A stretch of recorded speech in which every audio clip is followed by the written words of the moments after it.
O sucesso de uma cooperativa depende da motivação dos cooperados e do caminho escolhido para alcançar seus objetivos. O sistema OCB atua para encurtar a distância que separa a sua cooperativa do sucesso. A OCB zela pelos interesses das cooperativas, nos representando junto aos três poderes. O Sescop melhora a gestão das cooperativas e capacita nossos profissionais. Já a CNCOP zela pela questão trabalhista do nosso movimento. Sistema OCB. Ao nosso lado, a única preocupação da sua cooperativa será continuar a crescer. Com vocês, doutora Marta Regina de Oliveira.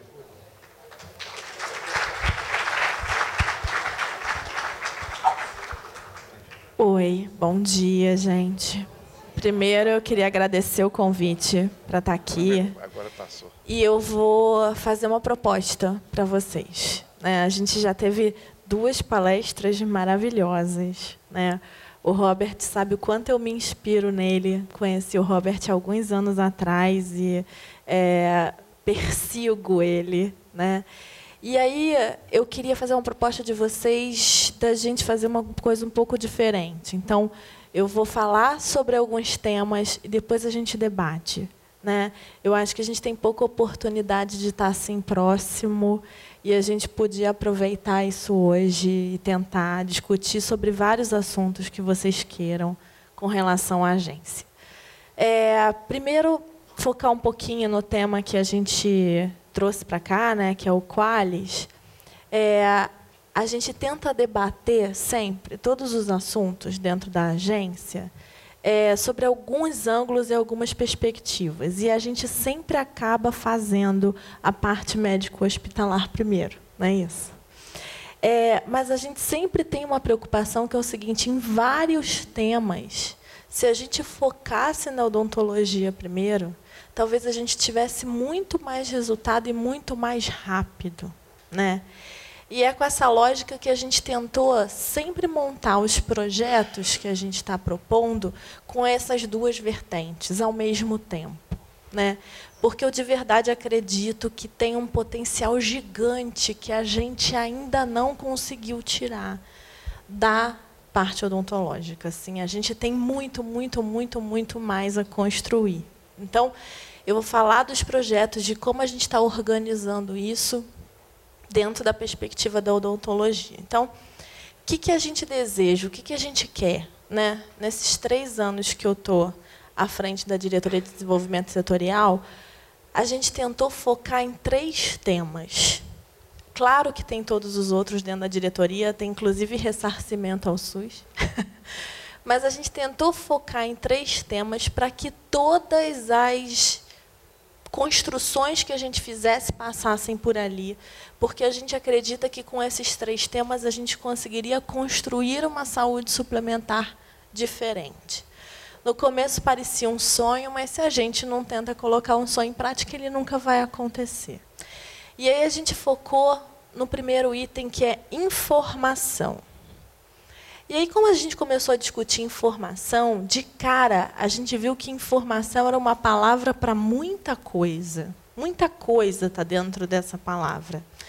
E a gente meio que dividiu esse tema em 4 ou 5 vertentes. A primeira da informação é o dado. Sem o dado, eu não consigo fazer absolutamente nada. E a gente viu que o nosso dado é muito, muito ruim. E aí eu queria fazer uma discussão com vocês sobre dado. A gente está analisando o dado de vocês separado do TIS. Depois a gente pode fazer essa discussão um pouquinho. Quanto a gente pode aprimorar esse dado? Então, o primeiro é ter o dado. O segundo é a gente usar esse dado para devolver alguma coisa. Então, eu preciso dar transparência a esse dado, né? É isso que a gente vai fazer, inclusive com os dados de vocês, no fim do mês, desse mês. A gente vai abrir a base de dados do TIS para todo mundo analisar. E está ficando bem bacana o projeto. Então, dar transparência faz com que todo mundo se envolva e faz com que todo mundo analise uma informação, mas ela não é suficiente. O terceiro ponto é como é que eu uso esse dado transparente para gerar uma mudança de cultura de verdade, uma mudança de comportamento. E aí, essa parte a gente ainda é muito cru, muito cru. A gente, na saúde, ainda não teve essa habilidade de pegar um dado em saúde e usar ele para mudança de cultura, né? A gente ainda não aprendeu a fazer isso igual algumas outras áreas fazem, né? A área de publicidade, ela tem uma habilidade de pegar uma informação e fazer isso entrar dentro de você, que é uma coisa impressionante. Como é que a gente faz isso com a informação de saúde para que a informação de saúde me gere mudança de cultura? Então, essa é uma terceira perspectiva que a gente vem tentando discutir. A gente tem pego muita imagem e muita discussão sobre isso em outros países. Então, a gente tem acompanhado alguma coisa nos Estados Unidos, na Austrália e no Canadá, que, na minha opinião, são os 3 países que têm trabalhado com isso melhor, e tentado trazer essa figura de linguagem para a saúde. Como é que eu trago isso para gerar uma informação que gere cultura? Isso, a gente fez uma discussão na odontologia. Para a odontologia é essencial, né? Essa coisa da imagem, de como eu transmito a informação, de como essa informação vai chegar na pessoa. Eu vi algumas perguntas aqui da palestra anterior da Inger, e é isso, assim, como é que eu faço com que a pessoa entenda o que eu estou falando, né? Porque às vezes parece que eu estou falando e essa informação não está chegando, e é isso mesmo. Então, é um trabalho conjunto. Eu acho que a gente, enquanto agência, o Ministério da Saúde, a Anvisa, a gente tem que ter um papel importante nisso, mas a gente precisa de união de esforços para que isso consiga chegar no lugar correto. E a outra perspectiva, que eu acho que é das mais importantes, é o registro eletrônico em saúde, né? Todos os países desenvolvidos têm isso há anos, né? A gente não tem nada parecido com isso. Então, se eu vou no consultório da Inger hoje, meu dado está lá e morre lá, né? E aí eu vou no outro consultório e eu tenho que começar toda a minha informação de novo. Muitas vezes eu não tenho como resgatar essa informação do passado, principalmente para odontologia, né? Talvez eu até saiba que eu me internei para fazer uma cirurgia 2 anos atrás, mas eu não vou saber o que foi feito no meu pré-molar há 5 anos atrás. Esquece, né? Eu não vou saber dar essa informação. Então, como é que eu faço para que aquela informação que é minha, paciente, ela me pertence, né? É minha vida, minha saúde, ela caminhe comigo?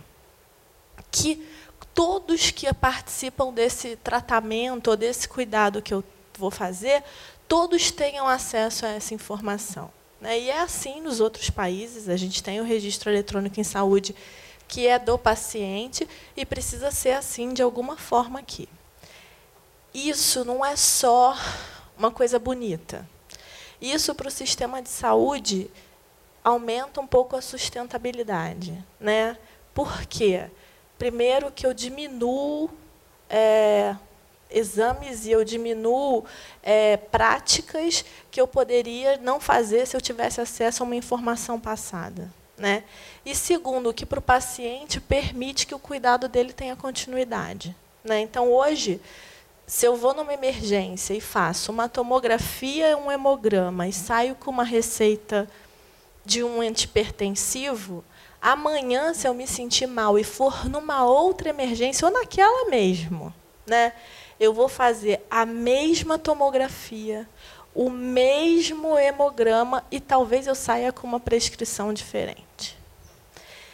Essa não possibilidade de continuar o cuidado da pessoa está praticamente inviabilizando o nosso sistema. Então, como é que eu uso a informação também para isso?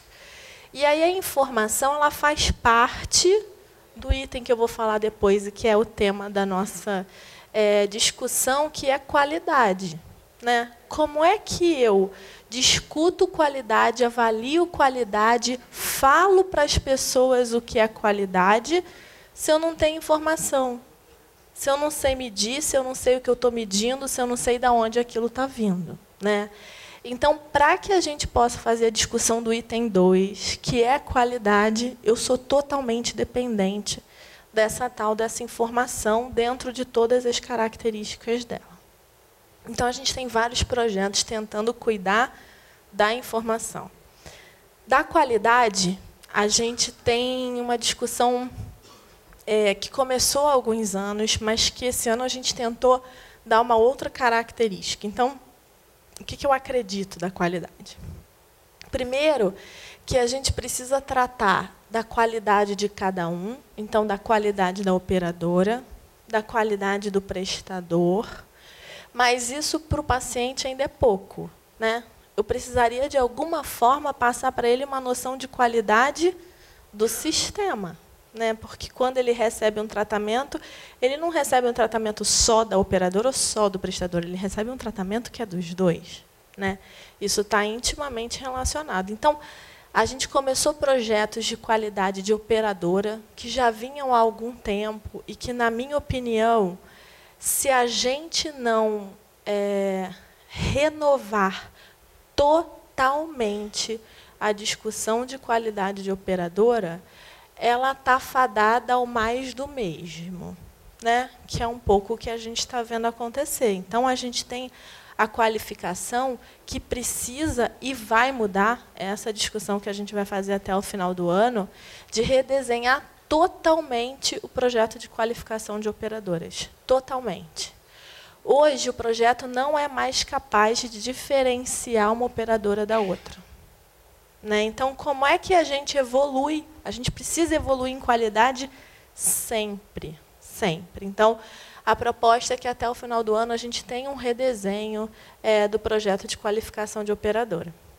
E aí a gente começou a discussão do projeto de qualificação de prestadores. Essa conversa foi boa, a gente está chegando em algum lugar, mas ela foi difícil demais. Demais, né? Por que ela foi difícil demais? Primeiro, eu já falei, a gente não tem o dado, né? Segundo, a gente tem uma cultura cruel no nosso país, e a Ingrid sabe disso. Uma cultura de ninguém pode me avaliar. A gente aprendeu isso na escola, né? Sentadinho, quando a gente estava lá. E quando a gente se formou, alguém disse para você, poxa, você é o máximo, cai na vida e segue em frente. Foi isso que a gente aprendeu, né? A gente não aprendeu que existe um sistema de saúde. Alguém aprendeu isso na escola? Eu não aprendi. Passou longe disso. A gente não aprendeu que a gente precisa se avaliar para continuar se qualificando. A gente também não discutiu isso. E hoje, se avaliar é quase que uma coisa negativa, quando isso deveria ser um pleito dos profissionais, né? Eu preciso me avaliar até para eu me separar de quem não está conseguindo produzir direito, de quem está fora do que deveria estar. Porque hoje está todo mundo no mesmo nível, baixíssimo. Porque, se eu não avalio ninguém, está todo mundo avaliado por baixo, né? Então, como é que a gente introduz essa cultura? Foi difícil. E eu acho que, apesar de ter tido vários aspectos do que a gente fez, a discussão do fator de qualidade, ela trouxe a qualidade para a mesa, só, né? A gente sabe que o fator de qualidade, ele financeiramente tem um impacto muito reduzido, né? Por quê? Porque ele é um terceiro degrau de aplicação, ele só vai acontecer se você não tiver um índice no contrato, e se depois não tiver negociação, e aí sim eu aplico. A gente fez uma pesquisa sobre isso, o número de contratos que não tem índice é um número pequeno, aí ainda vai ter a negociação para depois aplicar. Então, efetivamente, em termos de valor, ele é relevante para o sistema. Mas, em termos de debate, foi ele que trouxe a possibilidade da gente abrir as portas de verdade para discutir qualidade e aí chegar num qualis diferente. Então, o fator de qualidade ele é só um recorte pequeno, super pequeno, de uma discussão maior que é de qualidade, que é a que a gente está fazendo no qualis, que é o projeto de qualidade de prestadores. Quais são as perspectivas disso? Então, primeiro, a gente discutiu qualidade para o hospital. Por que a gente começou por aí? Simplesmente porque era mais fácil, né? É uma instituição, em teoria ela devia ter mais dados, em teoria esses dados deveriam ser melhores, o número de hospitais é menores, fazia todo sentido a gente começar por aí. Começamos essa discussão de duas formas. Uma discutindo um projeto menor dentro do fator de qualidade e outra construindo os indicadores do Qualis. Os indicadores do Qualis hoje para o hospital são 16 e são indicadores bons. Quando a gente trouxe essa discussão para dentro do fator de qualidade, a gente viu o seguinte: primeiro, que eu não tenho a informação de todo mundo ainda, então eu não consigo trazer o Qualis direto para cá. Segundo, o que eu tenho disponível hoje? Acreditação, né? É a informação que eu tenho. A gente fez muito da discussão, acreditação é qualidade? Não, não é. Né? Não é igual à qualidade. Né? Você não está analisando os resultados diretos daquilo que está acontecendo. Mas é o que eu tenho para hoje. Né? Foi essa a discussão que a gente fez. É o que a gente tem para hoje. Apesar disso, a acreditação no Brasil já existe há 17 anos. A gente tem só 5% dos hospitais acreditados, sem uma perspectiva de mudança disso.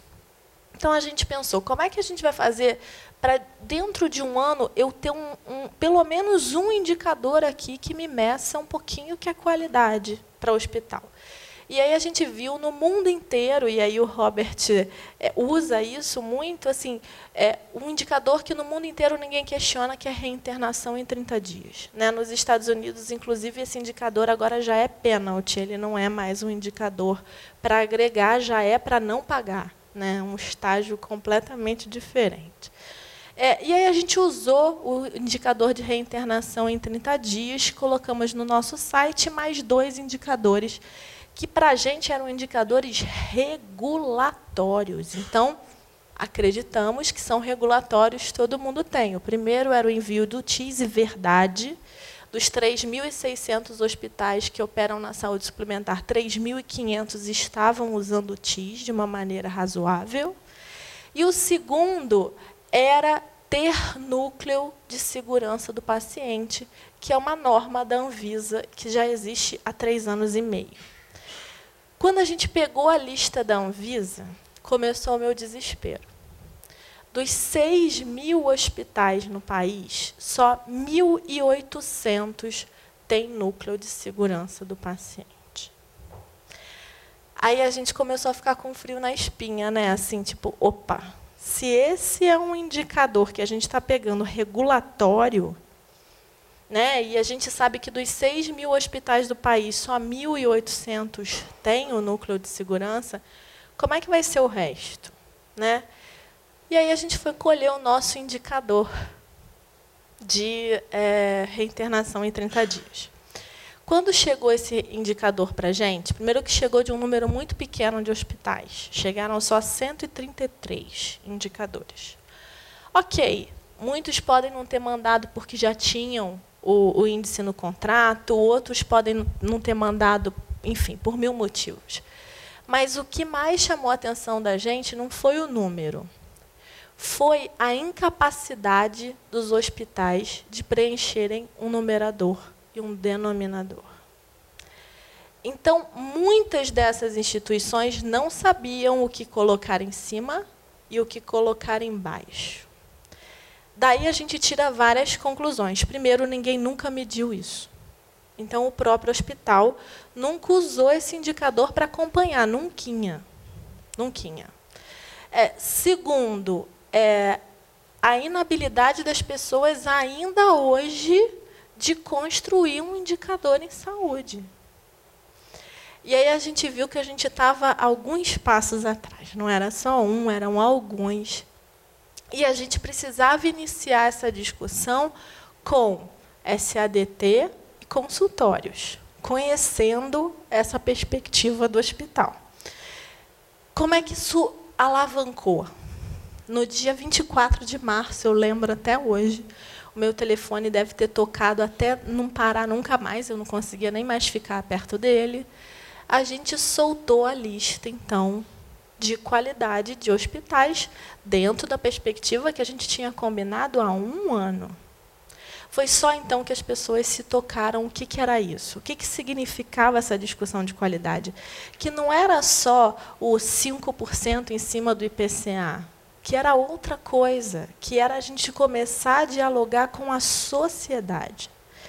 E aí, dentro desse diálogo com a sociedade, para mim, tem uma coisa que é a mais importante de tudo, que é o seguinte: a gente só vai sair do lugar da onde a gente está quando, para um paciente, qualidade tiver valor.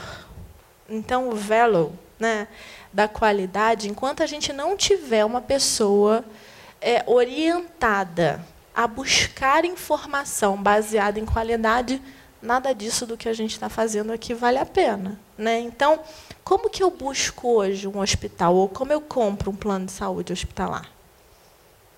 Eu vejo um preço que eu posso pagar e olho lá na listinha se tem aquela clínica, ou aquele hospital, ou aquele profissional que alguém me falou que era bacana, porque eu só tenho o alguém falou. Eu não tenho nenhuma medida que me mostre aquilo, né? Quando a gente tiver a discussão de qualidade nesse lugar, aonde eu vou, como é que eu vou, aonde eu procuro, aonde eu acho essa informação, aí a gente vai estar num outro lugar. Bom, a gente começou, então, no começo desse ano, a discussão de qualidade para SEDT e para consultório. A gente já sabia que a discussão ia ser mais complicada mesmo, porque é infinitamente mais complicada. Então, se no hospital, que é uma instituição que você tem alguma informação ali, já estava muito difícil, imagina com a informação dispersa, do jeito que é. A gente discutiu com cada conselho. O Conselho de Odontologia esteve presente em todas as reuniões, a gente discutiu com todas as operadoras. E a gente chegou numa situação que era a seguinte: quando eu recebi de verdade a proposta dos conselhos, eu não vou dizer para vocês que eu fiquei feliz, eu fiquei tristona, super triste. Porque a gente tinha passado 1 ano discutindo com os conselhos o que era isso, como é que a gente podia medir, que a gente podia começar devagarzinho, que a gente podia ajudar, que a gente podia tudo. E a proposta que chegou para mim foi, e aí eu estou falando genericamente, eu posso falar sem errar, porque foram de todos os conselhos. Como é que você vai medir qualidade? Indicador 1, ver se a pessoa pagou o sindicato. Juro por Deus. Indicador 2, ver se ela tem alvará de vigilância sanitária. Se isso tivesse acontecido 1 ano antes de eu passar quase que a minha vida inteira junto dessas pessoas discutindo, eu ficaria triste, mas eu não ficaria tão triste do jeito que eu fiquei depois de passar 1 ano discutindo e a gente chegar nisso. Mas, toda vez que eu fico triste e pensativa, eu tomo um banho, né? Fui eu tomar banho, me acalmar, pensar o que a gente ia fazer. Conseguimos remarcar a reunião e chegamos num lugar bacana. A gente conseguiu combinar que a gente ia fazer, para esse primeiro ano, um diagnóstico, que é super razoável, né? Então, já que não temos nada, que o resultado que a gente chegou foi esse, o combinado é que a gente vai fazer um questionário, a ANS já fez essa proposta, já passou para os conselhos. Esse questionário ele traz um diagnóstico sobre o perfil daquele profissional, mas também sobre o que significa qualidade para ele, como é que ele se capacita, da onde vem isso. Está piscando. E a nossa proposta não é que, nesse primeiro ano, exista certo ou errado no preenchimento do questionário. Mas o que eu preciso é que as pessoas preencham o questionário. Senão a gente não vai conseguir chegar a diagnóstico nenhum. A partir disso, no ano que vem, a gente já precisa ter indicador mesmo, a partir do que a gente diagnosticou nesse questionário. Por que eu estou contando essa história? Porque a gente tem que pensar da onde a gente está saindo, né? Por que foi tão difícil isso acontecer, isso sair, e isso de verdade acontecer no primeiro ano, né? Tem a dificuldade da informação? Óbvio que tem. óbvio, a gente não está organizado para isso, a gente está começando a se organizar agora. Mas não é só isso, né?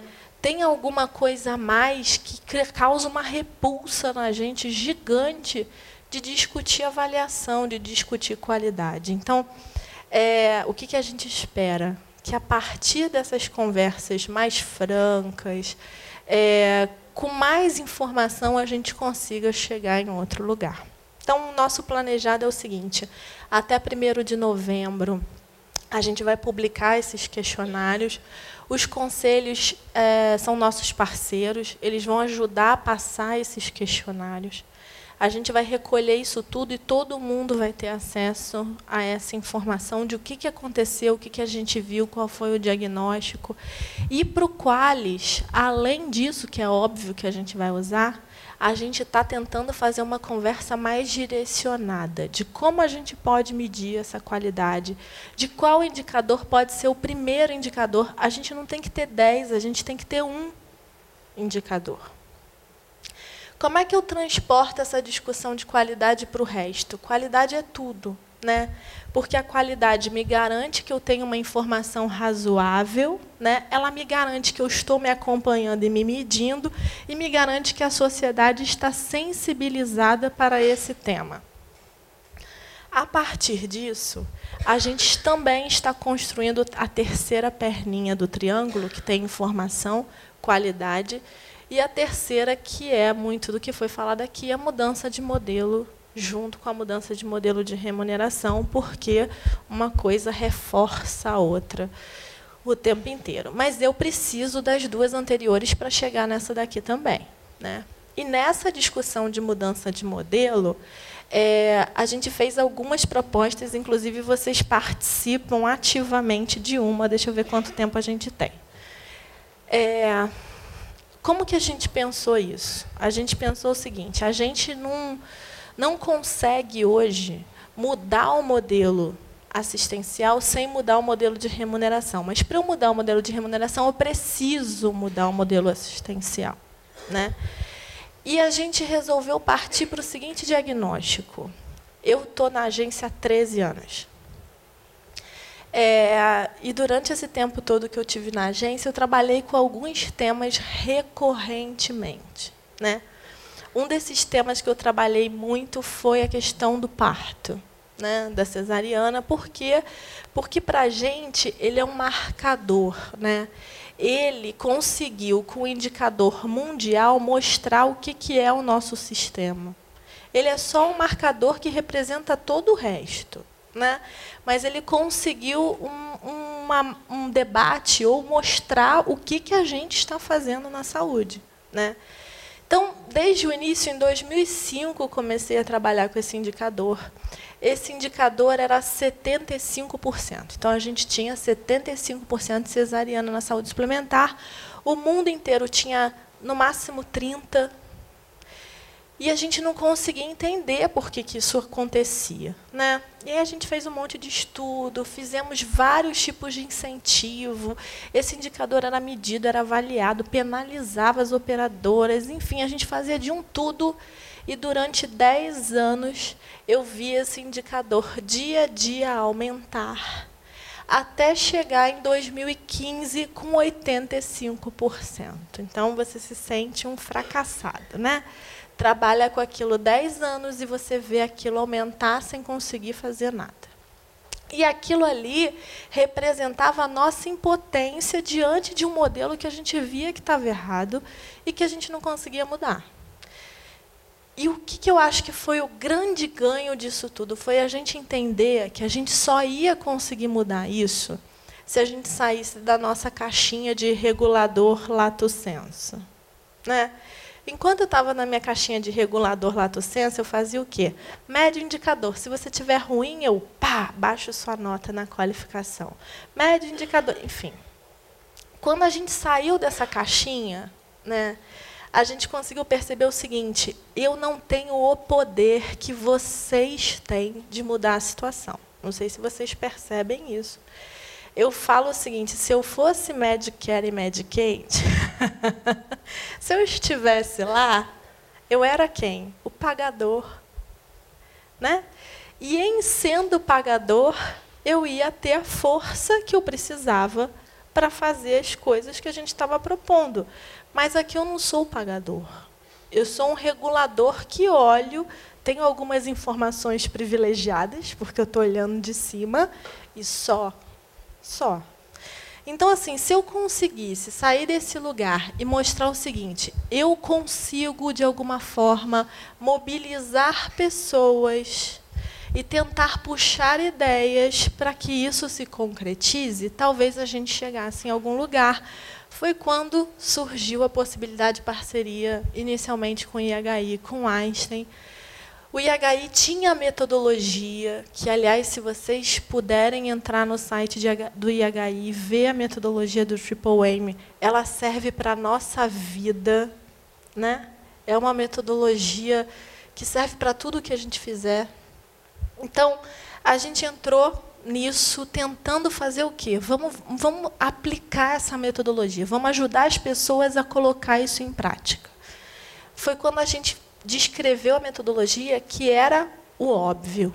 E é aí que eu quero chegar com vocês, que é o óbvio, né?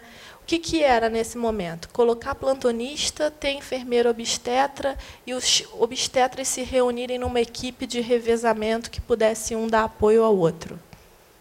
Era isso, né? E quando a gente aplicou o óbvio, e aí o óbvio aplicado em parceria, o óbvio aplicado dentro de um contexto onde a gente sabia que a gente ia ter que ter outros esforços, a gente conseguiu, em 6 meses, voltar para o número que eu tinha em 2005. Então, em 6 meses, eu saí de 85 e fui para 75. Em 1 ano, a gente já está com 40% de parto normal. Por que aconteceu isso? E aí eu acho que esse projeto é a grande lição para o Sorrir, que é o que a gente vai falar um pouquinho mais, que é o de odontologia. O que foi preciso fazer? Primeiro, pessoas que estivessem afim. Isso é o primeiro. Então, de cara, a gente conseguiu encontrar 40 hospitais que estavam afim. Isso é essencial. Segundo, a gente conseguiu se unir para tratar os grandes problemas em conjunto. Por exemplo, capacitação. Nenhum obstetra mais tinha segurança de fazer parto normal. A gente teve que retreinar os obstetras para fazer parto normal.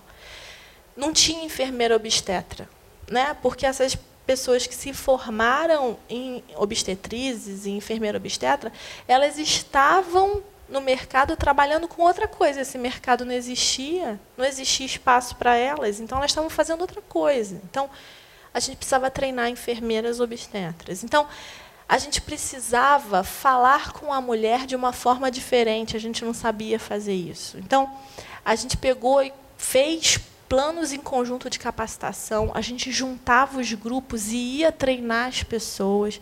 A gente fez grupo com todas as ONGs representativas de mulheres para aprender a falar com as mulheres.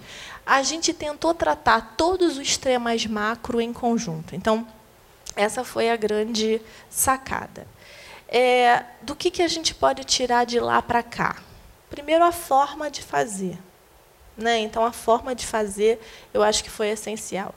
E o segundo, que foi a última coisa que a gente conseguiu discutir lá, e que, para vocês, talvez a gente consiga isso com uma facilidade muito maior, que é discutir o modelo de remuneração. Por quê? Quando a gente diminuiu isso tudo de parto normal, o que aconteceu? Caiu a utilização de UTI neonatal em 25%. Então, toda a grana que estava alocada aqui na UTI sumiu. 25% dela. Como a gente sabia que não tinha mais discussão sobre, e não tem para o setor inteiro, então, assim, tudo que eu estiver falando do parto serve para qualquer coisa, tá? OPME, qualquer coisa. É a mesma coisa. Então, o dinheiro que estava alocado aqui, que devia estar alocado em vários outros lugares, mas ele foi, ao longo dos anos, se concentrando na UTI, que era o que dava mais lucro, de uma hora para outra, a gente sabia que isso ia acontecer.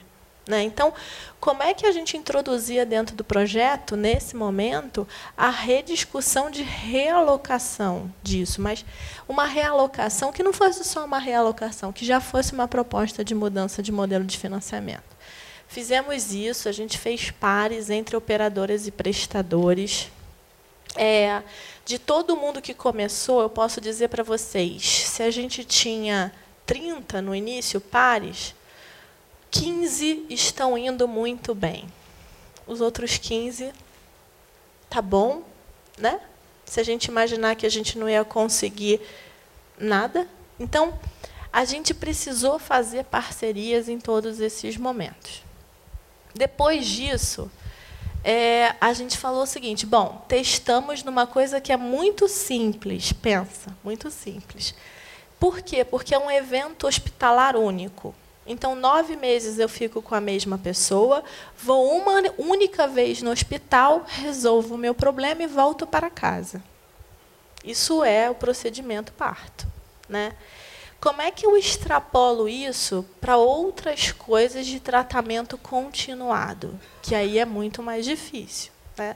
Foi quando a gente começou o projeto do idoso, e aí o projeto do Sorrir e da Oncologia. Eles começaram muito próximos um do outro. Cada um com uma perspectiva completamente diferente. Então, o do idoso, o meu problema era o seguinte, eu não tenho o que eu preciso ter. É legal porque eu não preciso brigar com quem já está na vida. Eu não tenho, eu vou ter que desenvolver tudo diferente. Mas, ao mesmo tempo, como é que eu desenvolvo esse diferente se eu não tenho financiamento para esse diferente e se esse diferente não faz parte da minha realidade? Por exemplo, cuidado paliativo, que foi o curso que o Robert deu para a gente anteontem. Como é que eu faço isso? Quem hoje estaria disposto, né, a fazer um serviço de cuidado paliativo ou discutir paliativo na sua instituição, se toda a grana está alocada na UTI? Ninguém, né? Então, como é que eu faço isso ser discutido de verdade? A gente sempre começa as discussões desse grupo falando o seguinte, hoje, se eu for um idoso ou um idoso com câncer. Então, eu tenho 95 anos, eu tenho câncer terminal, e eu sei que eu vou morrer amanhã. Eu tenho alguma escolha na minha morte, na saúde suplementar brasileira, que não seja morrer na UTI, entubado e com quimioterapia correndo? Não tenho escolha, eu vou morrer desse jeito, com a quimioterapia correndo no meu último dia de vida. É esse o sistema que a gente tem. Foi esse sistema que a gente desenhou. Como é que eu mudo isso? Né? Então, o do idoso, ele tem a conotação um pouco de redesenhar e ter os aparatos que eu não tenho hoje. Hoje, o idoso, ele se trata na emergência, né? E a gente fala o seguinte, se tem um idoso andando numa rua, tem um hospital na frente, atravessa ele, passa ele pela outra calçada, que vai fazer super bem para ele, né? Então, assim, idoso e hospital são duas coisas incompatíveis. A gente trata o cuidado continuado do idoso de porta de emergência em porta de emergência, né? Esse paciente ele não tem uma referência. O que a gente vê de medicação de idoso? No mundo inteiro, é preconizado que você tenha 5 medicamentos tomando, né? Aqui no Brasil, a média de polifarmácia são 15 medicamentos. Então, assim, como é que eu reconstruo isso tudo para eu ter um resultado assistencial e para eu ter um resultado financeiro? Não vou me estender no do idoso, porque senão vou ficar a tarde inteira falando disso, mas como é que a gente faz isso? Quando a gente colocou o projeto na rua, então o projeto ele tem bases muito simples, igual o outro. Porta de entrada, como é que você tem informação, essa informação circula, enfim. A gente imaginava que 15 instituições poderiam ser nossas parceiras. Quando a gente abriu isso, apareceram 100 instituições. apesar de feliz, eu fiquei com medo. Como é que a gente ia ter perna para acompanhar 15 instituições? Porque esse acompanhamento é o seguinte, a gente da agência faz reuniões com essas instituições de 15 em 15 dias. Claro que não são presenciais, são reuniões virtuais, 1 hora de duração, mas a gente sabe o que está acontecendo em cada lugar desse e a gente, quando precisa de ajuda, a gente vai lá, a gente viaja, a gente tenta ajudar, a gente tenta criar oportunidades para fazer aquilo acontecer. Então, como é que a gente ia ter disponibilidade para ter 100 instituições?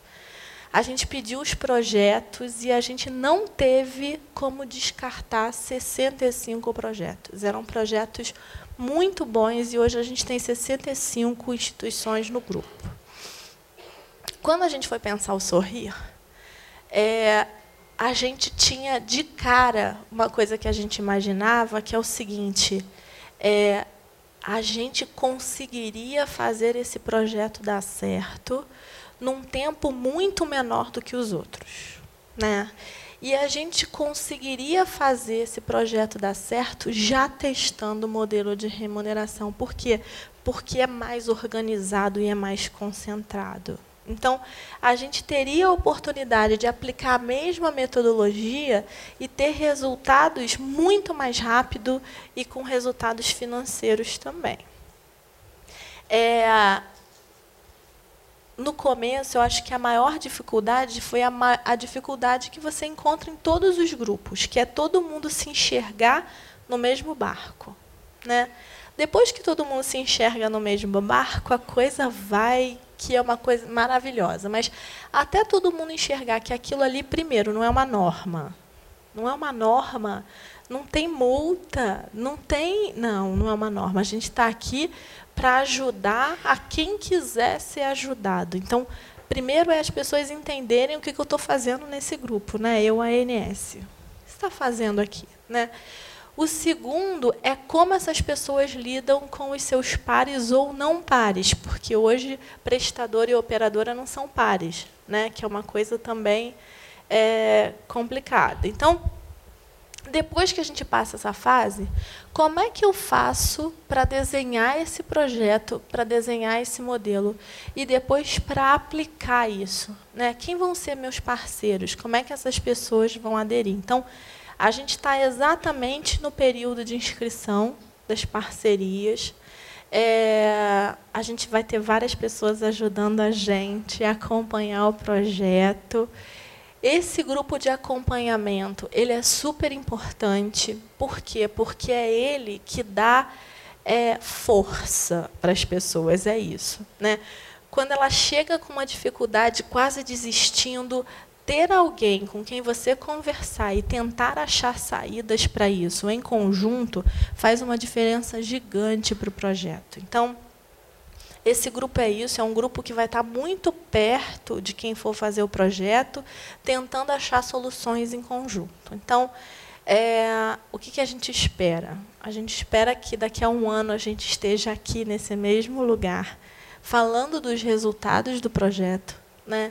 Mais do que isso, os pacientes reconhecendo o valor desse projeto, que eu acho que é o mais importante, porque é isso que torna perene. Então, Laudo Parto, que foi o primeiro que começou, agora em novembro, que completam 18 meses, a gente vai para a expansão. O que a gente imagina da expansão? A expansão vão ser aproximadamente 150 hospitais voluntários. No meio desse período, as pessoas vão percebendo que aquilo ali é uma realidade. E quem não está no projeto, e aconteceu isso em vários estados do Brasil, quem não estava no projeto e viu o projeto acontecer no hospital do lado e viu a mobilização que isso gerou, agora precisa entrar no projeto, né? Então, já tem uma organização desse projeto que eu não preciso estar mais nele. Ele tem vida. Eu vou estar, óbvio que eu vou estar, mas ele tem vida. Ele vive sozinho. Ele já é uma realidade. Então, o que a gente espera disso? Que depois que a gente tenha a primeira fase do Sorrir, a gente também tenha um projeto que tem vida. né? Que a necessidade dele não é a gente estar falando que ele é necessário. Ele é necessário porque ele foi protagonista de uma mudança irreversível, né? No começo a gente achava que isso podia não dar certo. Mas agora eu tenho certeza que é isso. É isso. Então, eu tenho uma certeza muito grande que nos próximos 5 anos o sistema de saúde suplementar vai mudar.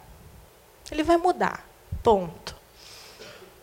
Para onde ele vai mudar? Eu não sei dizer para onde ele vai mudar. O que eu estou fazendo aqui é tentar orientar essa mudança para algum lugar que eu acredito. Agora, se ele não mudar para esse lugar, ele vai mudar para algum outro lugar. Vou dar um exemplo, que eu acho que é importante a gente debater isso sempre. Nesse período que a gente teve de crise, para os planos odontológicos, a gente não viu muita mudança e não conseguiu acompanhar isso. Mas, para os planos médico-hospitalares, a gente teve uma perda de 1.700.000 pessoas, mais ou menos, né? Até o final do ano, a gente vai saber esse número com uma segurança um pouco maior. Quando a gente começou a estudar isso, todo mundo falava assim, essas 1.700.000 pessoas foram para o SUS. Foram, não. Não foram. Elas saíram da saúde suplementar e não foram para o SUS. Para onde elas foram? Uma coisa que cresceu no nosso país, que se chama clínica popular, né? Hoje, a gente deve ter alguns milhões de pessoas usando esse sistema. Quando eu falei sistema pela primeira vez, um monte de gente olhou para a minha cara. Eu falei, uai, é maior do que o sistema de saúde de vários países, não é? 5 milhões de pessoas? Então, como que os dois sistemas que existiam antes, a saúde pública e a saúde suplementar, estão hoje se preparando para dialogar com esse novo sistema que surgiu? Alguém já parou para pensar? A gente consegue, enquanto o sistema de saúde modular isso? Você vem para cá, você vai para lá? Claro que não. Se isso aconteceu, é porque as pessoas tinham necessidade de um modelo parecido com esse. E alguém muito inteligente, mais do que a gente, senão a gente não estaria aqui, percebeu isso antes, foi lá e fez acontecer. Né? O que a gente precisa, enquanto sistema de saúde? Pensar o seguinte, como dialoga com isso? Né? Quando ele tiver uma intercorrência, onde ele vai? Como é que eu organizo isso? Como é que a gente faz acontecer para que essa pessoa tenha continuidade se ele começou lá? Como é que essa informação vai sair de lá, vai chegar em mim? Esse diálogo é que a gente vai ter que pensar. Né? Então, por que eu estou falando isso? Porque eu vou voltar na minha frase anterior. O sistema de saúde suplementar ele vai mudar. Vai mudar. Para onde ele vai mudar, eu não sei. Se algum de vocês souber, me conta. Mas o que é o nosso papel? É tentar orientar essa mudança numa direção que a gente acredita que tem sustentabilidade. Então, assim, ele seria viável, mais sustentável, e que o resultado para o paciente ele já é testado e é melhor. Então, é por isso que a gente está construindo esses projetos, né? Para tentar dar uma organizada nisso e uma orientada nisso. É necessário que isso aconteça? Não sei. Eu acredito que sim, mas pode ter alguém que acredite que não. Então, tem vários modelos possíveis. Não é receita de bolo. Se algum dia a gente chegar aqui e disser que uma determinada forma de fazer uma receita de bolo não é. Cada um tem que criar o seu projeto, adaptar o seu projeto, fazer isso, dialogar com a sua realidade. Agora, que eu acho que a mudança é necessária. Bom, aí vou falar só um pouquinho agora de modelo de remuneração. O Robert falou um pouquinho na fala dele. O que a gente está vendo no modelo de remuneração, só para encerrar e vocês poderem falar.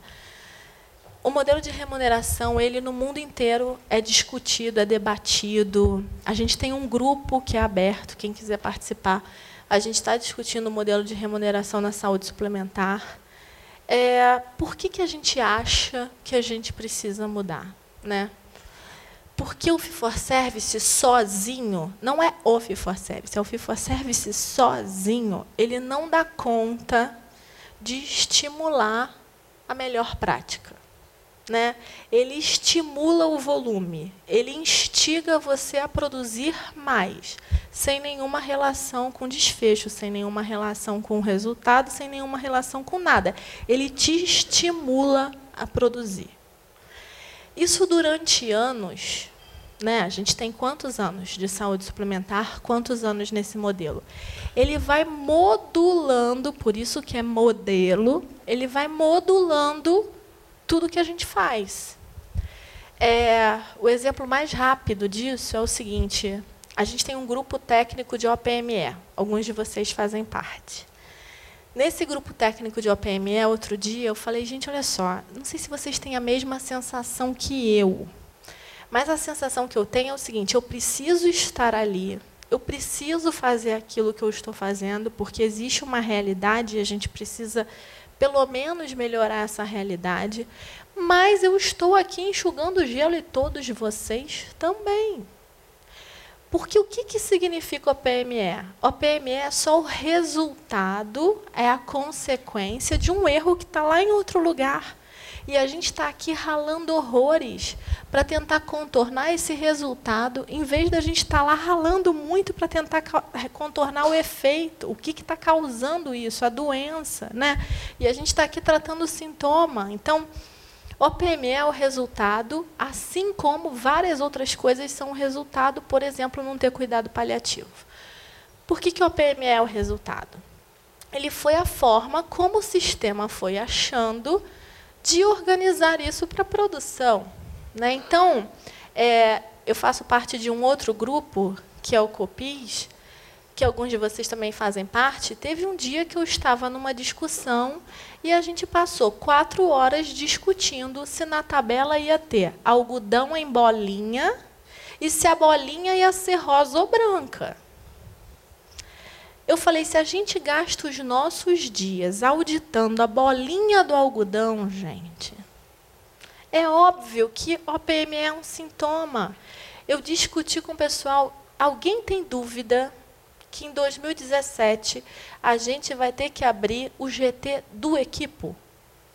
Porque o Equipo hoje já virou um domínio de discussão e de preocupação, igual a gente tinha com a prótese o ano passado. Então, assim, a gente vai fazer o quê? GT do OPME, GT do Equipo, GT da bolinha do algodão? É isso? E a gente vai gastar todos os nossos dias, dinheiro, auditorias e tudo mais tratando o efeito em vez de tratar a causa? Saindo desse lugar que é muito palpável, indo para outro que tem a mesma causa. Por exemplo, no Brasil hoje a gente tem 1.200 geriatras, no Brasil inteiro. Todas as vagas de geriatria, elas sobram de residência. Ao mesmo tempo, eu tenho uma disputa com uma relação candidato-vaga gigante para anestesia, dermatologia. Isso é diferente da bolinha de algodão? É a mesma coisa. Tudo está na mesma causa, que é a forma como a gente montou o sistema para funcionar e para pagar. Então, se a gente não vem trabalhar a causa, a gente vai ficar anos trabalhando o efeito de várias formas. Então, o modelo de remuneração, ele reforça o que deveria ser correto. Cada país achou o seu jeito, a sua forma ou a sua fórmula, né? Eu não consigo ver uma discussão que eu acho super torta, que é a gente sair do pagamento por fee-for-service e pagar capitation. Como que a gente vai pagar capitation se a gente não sabe nem o que a gente está fazendo? Como é que eu vou transferir todo o risco para o outro direto, sem passar pelo meio, né? Sem passar pela informação, pelo que eu faço, como é o meu desfecho e, ok, transfiro o risco, né? A gente tem que entender que hoje o risco está todo de um lado, todo. O capitation é o outro extremo da discussão, ele está todo do outro lado. Aqui no meio tem alguma coisa que a gente vai precisar se achar. Como é que eu me acho aqui? Né? Como é que eu vou começar? Eu vou começar com indicador de performance, eu vou começar com indicador de processo, eu vou agregar indicador de saúde populacional. Por isso que a fala do Robert das ACOs é importante. Né? Por que eu acho importante a gente falar isso? Porque os Estados Unidos saíram do mesmo lugar que a gente. Primeiro que a saúde suplementar tinha um modelo muito copiado do modelo americano. Né? E eles saíram do mesmo lugar, que é uma saúde de altíssimo custo. A nossa não é tão altíssimo porque o nosso PIB é baixo, mas, enfim, de um custo alto e pouco efetiva. Né? Lá, eu acho que era o ápice disso, né? Altíssimo custo, maior do que o mundo inteiro, e com resultado que era aquém do que outros países conseguiam atingir. Então, tinha alguma coisa errada. Aqui é a mesma coisa. A gente tem um custo alto para o que a gente entrega. Então, se a gente está no mesmo lugar, e eles conseguiram, em 6 anos, 8 anos, ter resultado, tanto assistencial quanto econômico-financeiro, por que a gente não se inspira nisso? E, de tudo que eu estudo, tem 2 coisas das ACOs que mais me emocionam, assim, Robert, eu não sei se você concorda comigo. A primeira foi que eles combinaram que, naquele primeiro momento, ninguém ia puxar cabelo de ninguém. Então, nesse primeiro momento, ninguém vai levar vantagem em cima de ninguém. A gente zera o jogo e a gente vai discutir redução de incremento de custo.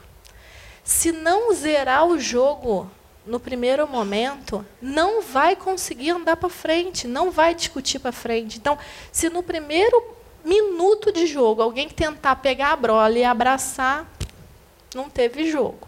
Né? Então, essa foi a primeira sacada que eu acho que é bacana lá. A segunda foi a seguinte: eles foram agregando os indicadores ao longo do tempo. Então, tinham combinados de quais perspectivas iam ser analisadas no primeiro momento e como é que agregava isso à remuneração, o que ia ser no segundo ano, como é que agregava isso à remuneração. Então, isso foi sendo construído aos poucos. Eu não saí do Fee for Service sozinho para um monte de indicador no dia seguinte. Então, cada perspectiva foi sendo agregada de pouquinho em pouquinho. Então, se a gente puder usar esse exemplo, essas lições, para a gente trazer para cá, para a discussão, e aí tem outras coisas da organização da ACO que eu acho que foram bacanas. Né? Assim, eu conversei com uma pessoa que era um coordenador de um provider, dos providers de lá. E ver ele falando o resgate do papel do profissional nisso tudo, né? Porque são várias as formas de organização. Então, você pode organizar a partir de várias perspectivas. Então, eu acho que você poder rediscutir um sistema de verdade é muito difícil, muito difícil. Por que lá aconteceu em 6 anos? Porque existia alguém que pagava. E esse alguém que pagava falou, agora é assim. Né? Aqui a gente vai precisar do papel dos pagadores, senão a gente não vai conseguir mudar. Agora, se o papel dos pagadores for falar o seguinte, tá bom, então a gente vai fazer, mas espera aí, quanto que eu vou ganhar agora mesmo? Aí não vai rolar. Então, como é que a gente entende tudo isso? Entende a história, entende o que está acontecendo, abre a janela, olha para fora e tenta ver o que a gente tem que fazer para construir no sistema de saúde para fazer alguma diferença. Então, eu vou parar de falar, já está quase na hora do almoço, todo mundo olhando para a minha cara. E vou deixar vocês fazerem a pergunta que vocês quiserem. Tá? Obrigada.